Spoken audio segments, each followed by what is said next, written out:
Welcome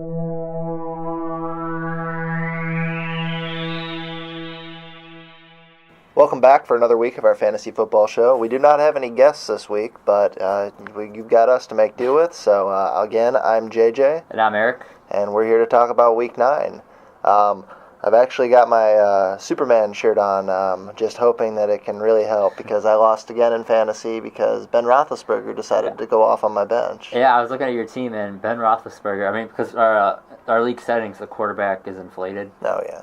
So Ben Roethlisberger single-handedly scored more points than your entire team did. Yep.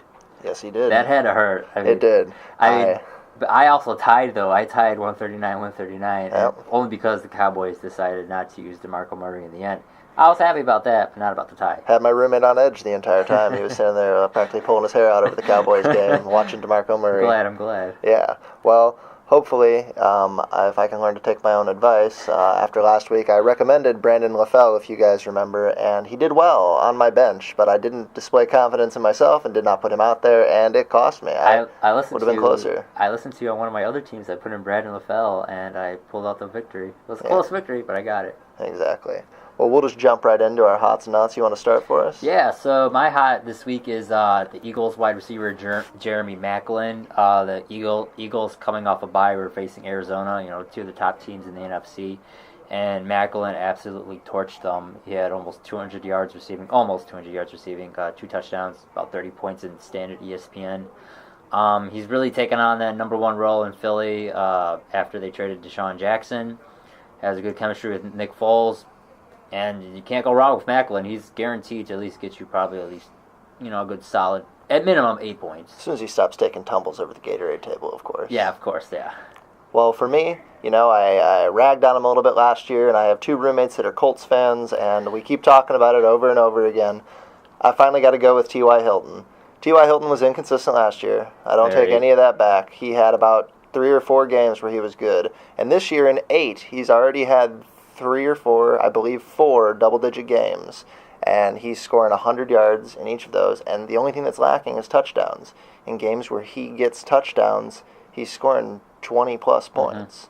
So this week, especially, looking to avenge that loss against Pittsburgh, I think they're going to rip the Giants apart, and I think T.Y. Hilton's going to be a key factor in doing that with their pass game, because, again, it comes back to the quarterback, too. Andrew looks great, and he knows how to use his weapons, and T.Y. is one in his arsenal that I would expect to continue to be used. Yeah, and you can't go wrong with, I'm pretty sure Andrew Luck is the top fantasy player. Yep. The guy's just unbelievable. The Colts struck gold by getting him again after Peyton Manning. And I do agree with T.Y. Last year I also had him on a team, and he was very, very inconsistent. It was frustrating, but I had no other options. So I'm not as mad about him as you are now, but I'm glad that, it's finally paying off for him. Exactly. And what about your cold? We'll switch. My cold? Yeah, we'll switch right around. I'm going to go to the Chargers, and I'm not going to complain about Phillip Rivers, as is my typical fashion. I'm going to complain about Brandon Oliver. I did not take him. I didn't really trust him, and he has given me good reason to believe that I should never have trusted him. Matthews might return. The Dolphins' defense looks good, as the Bears saw a couple weeks ago, and I don't see him connecting for enough to even be in the lineup. If he's on your team, maybe hang on to him just to see if something else happens with Matthews, but I would not recommend playing him this week. I think it would be ice cold. Yeah, with Oliver, too, after he came in, after the injury to Donald Brown, I put a claim on him, didn't get him. Obviously, I was mad about that because my running backs at that point were just decimated.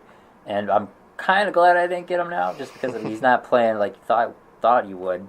But that kind of, it's just weird with the Chargers. You would think they would have a stable running back. Matthews just keeps getting hurt. Backups aren't doing anything. And, yeah, it sucks because that's one less running back that you can take. But if you're a Phillip Rivers owner, it's probably good news for you because then he's just forced to throw the ball more. And that's the other thing. He's delivering on those throws. So now that he's not throwing picks and losing games for, say, my fantasy team, he's coming through. So the Chargers, while the run game isn't strong, they don't need to worry about it too much. Yeah. And I think that, again, plays into Brandon Oliver not being a very great fantasy player. Mm-hmm. Yeah, no, definitely. My cold is also on the offensive side. Cleveland Browns tight end Jordan Cameron.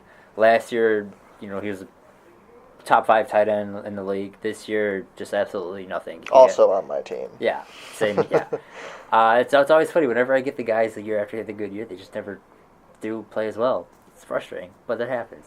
But back to Cameron, he's only had one noteworthy game, and that was 2 weeks ago. After that, he's put up quite a few games where he's had 0 points, and then this past game, he suffered a concussion, so obviously he's going to be out for a bit with that. But just just avoid him. I mean, Cleveland in general. I mean, I think the Hoyer, he's starting to come down to earth a little bit, and just the Cleveland offense isn't just producing like they would. Now, it would be interesting though if once Josh Gordon comes back, how that affects that offense.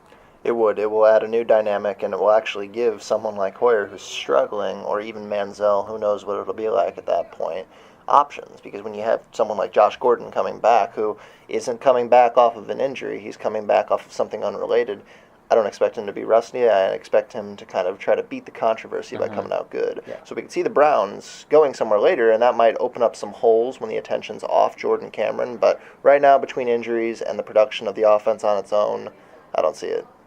I agree.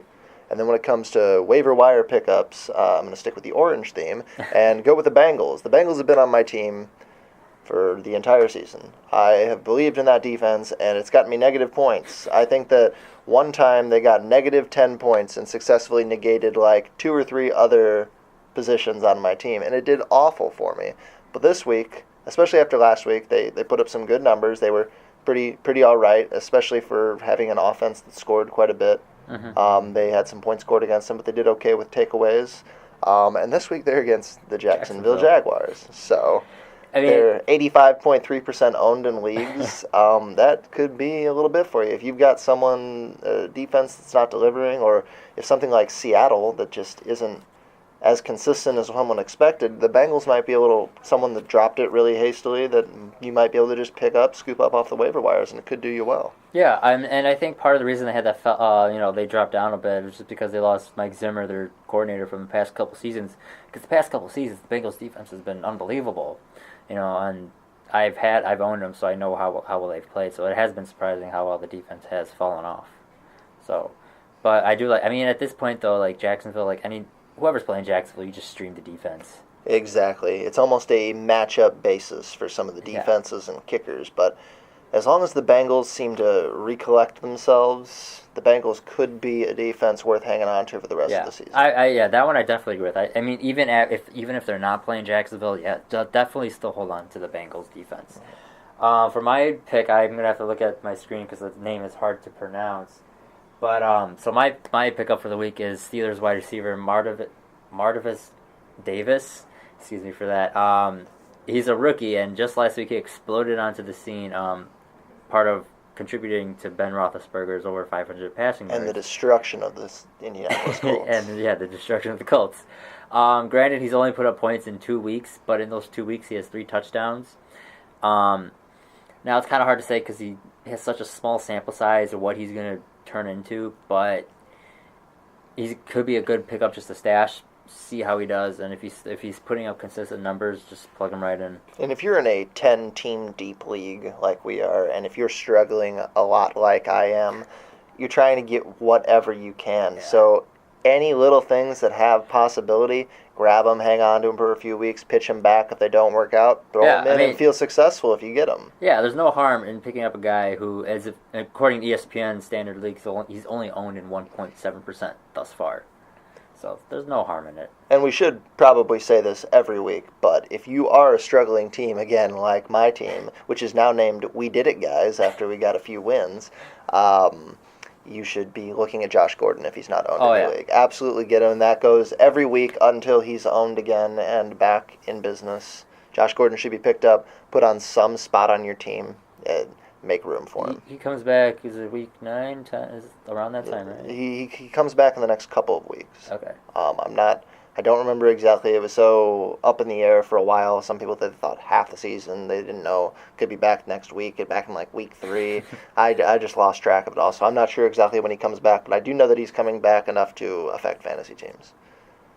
We can just move right into the matchups then. Let's do it. We're not going to touch the Browns, but what we will touch is two different matchups. So, Eric, you liked the Patriots and the Broncos, so why don't you take that one away? Patriots Broncos. I mean, it's not a whole much to say. You got Brady going against Manning once again.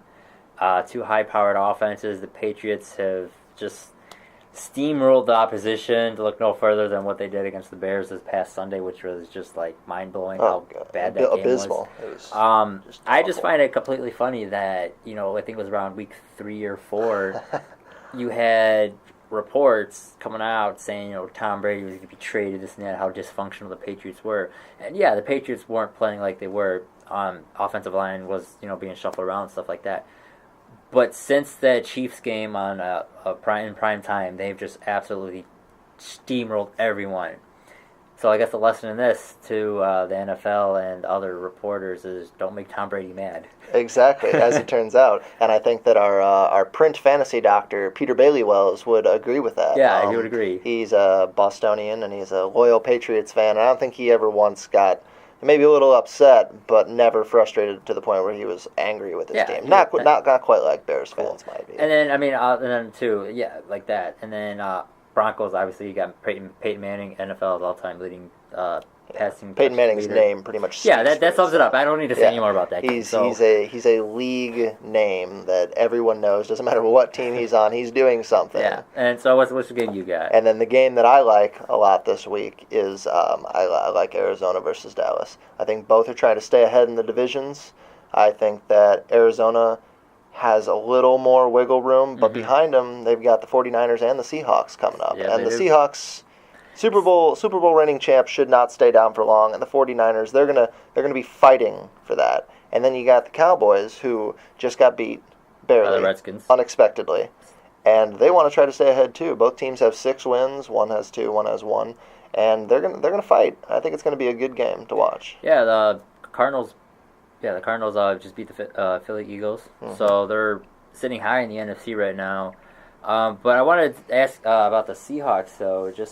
They won the Super Bowl, but it just shows how hard it is to maintain that level of competitiveness. Do you think they are going to make... they will make the playoffs most likely, but do you think they're going to go far? That's a good question, and I think that, and even in terms of fantasy numbers, I think that the Seahawks are a complicated team to deal with. I personally have some biases towards Russell Wilson, because Russell Wilson has been responsible single-handedly for my only 2 wins this year. But as advice to other people who, unlike me, have options, the Seahawks have a lot of stuff going on in their locker room. The Harvin trade, the Marshawn Lynch stuff, he's not even talking to head coach Pete Carroll. There's some stuff going on there that should worry anyone who has those players, because you just don't know what's going to happen. And I think not only in fantasy, but as a team in general, with that kind of turmoil, how do you stay so successful? Think about how bonded they were behind Richard Sherman and everything last year. Now that secondary is getting picked apart a little bit, the defenses and all that. It's strong. It's still a pretty good defense, still have great players, but it's not connecting as well as it was. And I think that people are taking advantage of that. People learned how to play. That's a disadvantage to being the Super Bowl team, too. Everyone's gunning for you. You are the team. They will study you the most, especially if you're in their conference. And they're gonna come whip on you when they come to town or you come to their town. Yeah, and I just think other than Wilson, I think any Seahawks player is not worthy of starting. Fantasy wise, not particularly. I was just reading something the other day. Golden Tate, who was on the Seahawks last year, who is now with Detroit, so far through this season, he has put up more yards, touchdowns. His stats are just way better than the entire season with Seattle last year. Halfway through, he's as good as he was last year, and I think that really says something. Yeah, exactly. And I think that the disadvantage to owning a Russell Wilson is he puts up average points. Sometimes he has great games, but he's also a runner, which doesn't bode well for if you've got a running back like Marshawn Lynch or you've got any of the receivers. If Russell Wilson's capable of running out and getting it and you don't have Russell Wilson, then you're at a disadvantage. If he runs for half the first downs, I don't know what you do as someone that owns any of those receivers. Yeah, it's tough. But halfway through the season, more than halfway through our fantasy seasons, it's going to start coming to light whether or not I will actually make our playoffs. I'm going to go ahead and bet I won't right now, but we will continue to see, and hopefully I can learn to take my own advice. Be sure to follow us on Twitter if you have any questions about fantasy, because again, I can help you, I just can't help me. And tune in next week where we should have special guest Kevin Duchesne on the show. Thank you very much. Thank you.